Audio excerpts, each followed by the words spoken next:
दैनिक आपलं महानगर, माय महानगर आणि माय महानगर मानिनी यांच्या वतीनं कराओकेची अतिशय प्रतिष्ठेची मानली जाणारी अशी स्पर्धा जी आहे, माय महानगर महागायक आणि माय महानगर महागायिका या स्पर्धेच्या ऑडिशनसाठी आता सुरुवात झालेली आहे. सीझन 2 जो आहे तो आता सुरू झालेला आहे आणि 17 तारखेला उपांत्य फेरी होईल आणि 24 तारखेला महाअंतिम सोहळा जो आहे तो परशुराम सायखेडकर नाट्यगृहामध्ये रंगणार आहे. आपलं महानगर, माय महानगर आणि माय महानगर मानिनी यांच्या माध्यमातून नेहमीच कलाकारांना एक हक्काचं व्यासपीठ उपलब्ध करून देण्याच्या दृष्टिकोनातून विविध स्पर्धांचं जे आहे ते आयोजन केलं जातं. यापूर्वी देखील जो पहिला सीझन आपला झाला या कराओके स्पर्धेतला जो गायनाच्या स्पर्धेतला जो पहिला सीझन झाला त्यामध्ये अतिशय उत्स्फूर्त असा प्रतिसाद आपल्याला या स्पर्धेसाठी लाभला आणि आता हा सीझन 2 जो आहे तो आता सुरू झालेला आहे. त्याचे ऑडिशन आता या ठिकाणी सुरू आहे. अनेक स्पर्धक या स्पर्धेमध्ये सहभागी होत आहेत. त्यातील काही स्पर्धक आपल्या सोबत आहेत. आपण त्यांच्याशी चर्चा करूयात. आपल्या महानगरच्या वतीनं जी स्पर्धा आता जी होते आहे, काय नेमकं या स्पर्धेविषयी उत्सुकता तुम्हाला आहे आणि कशा पद्धतीने तुम्ही या स्पर्धेसाठी तयारी करता? आपल्या नाशिक महानगरीमध्ये महानगर वृत्तपत्र जे आहे आपलं, तर आपण जे हा जो उपक्रम चालवलेला आहे, हा मला असं वाटतं की बा आपल्या महाराष्ट्र राज्यामध्ये हा एक नवीन प्रकारचा वृत्तपत्राकडून नवीन प्रकारचा उपक्रम हा आपण चालू केलेला आहे.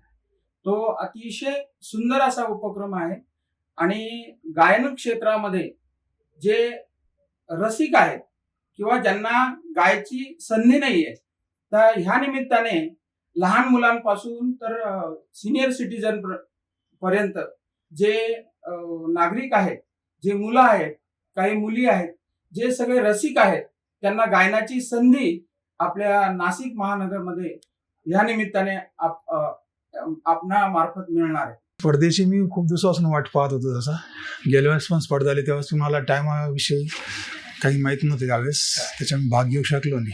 पण यावेळेस मला भाग घ्यायला मिळाला, खूप त्याचं आभारी आहे आपल्या महानगरचं. त्याच्यामुळे कशी तयारी तुम्ही करत आहात स्पर्धेमध्ये विजेता होण्यासाठी? जास्तीत जास्त प्रयत्न रोज रेग्युलर प्रॅक्टिस चालू आहे माझीवाली. तुम्ही सोलो म्हणा, ड्युएट म्हणा, कंटिन्यू गाणे घेतोय. गाण्याची आवड तुम्हाला? गाण्याची आवड पहिल्यापासून आहे, तो काही विषयच नाही. म्हणजे याला स्टार मेकरला भरपूर गाणे झालेले, 1200 गाणे स्टार मेकरला झालेले. इथं पण 2 वर्षापासून याच्यामध्ये ऍडमिशन इकडे द सिंगिंग स्टेशनला. सिंगिंग स्टेशनचं एक वैशिष्ट्य आहेच, इथं काही प्रश्नच नाही. इथं जोही कलाकार तयार होतो तो डायरेक्ट स्टेजवर गाणारच, तो विषयच नाही. तर आपण बघितलं की महानगर महागायक आणि महानगर महागायिका या स्पर्धेसाठी स्पर्धकांमध्ये उत्साह आपल्याला दिसून येतोय. आता या ज्या स्पर्धा आहेत त्याच्या ऑडिशन आता सुरू आहे. आज आपण पाथर्डी फाट्याजवळील the singing station karaoke club या ठिकाणी 30 एप्रिल आणि 1 मे या दिवशी या ऑडिशन होतील. त्याचप्रमाणे 2 आणि 3 मेला HD karaoke club Reliance petrol पंपाजवळ दिंडर रोड इथे या ऑडिशन होतील. 9 आणि 10 मेला मनीष कराओके क्लब शिक्रेवाडी परिसर नाशिक रोड. 15 आणि 16 मे साज कराओके नवरत्न शाळेजवळ सावरकर नगर. या सगळ्या ज्या ऑडिशन आहेत त्या सकाळी 10 ते दुपारी 3 या वेळेमध्ये होणार आहे. आणि 17 मे रोजी उपांत्य फेरी जी आहे ती कालिका मंदिरासमोरील हॉलमध्ये होणार आहे. आणि 24 मेला महाअंतिम सोहळा जो आहे तो आपला परशुराम सायखेडकर नाट्यगृह इथे होणार आहे. या सोहळ्यासाठी मुंबई विद्यापीठाच्या लोककला अकादमीचे विभाग प्रमुख आणि बाजीराव मस्तानी फेम डॉक्टर गणेश चंदन शिवे हे आपले प्रमुख पाहुणे असणार आहेत. आणि या स्पर्धेमधील विजेत्या स्पर्धकांना रोख पारितोषिक आणि स्पर्धेमध्ये सहभागी होणाऱ्यांना देखील काही पारितोषिक, त्यांचा सन्मान देखील या ठिकाणी केला जाणार आहे. सगळ्या वयोगटातील लोकांसाठी जे आहे ही स्पर्धा आहे.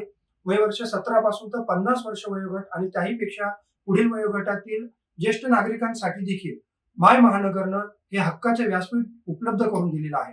त्यामुळे अजूनही आपल्याला जर या स्पर्धेमध्ये सहभागी व्हायचं असेल तर या स्क्रीनवर खाली दिलेला जो संपर्क क्रमांक आहे त्यावर संपर्क करून आपण आपलं नाव नोंदवू शकता. कॅमेरामॅन भाऊसाहेब पवारसह मनीष कटारिया, माय महानगर, नाशिक.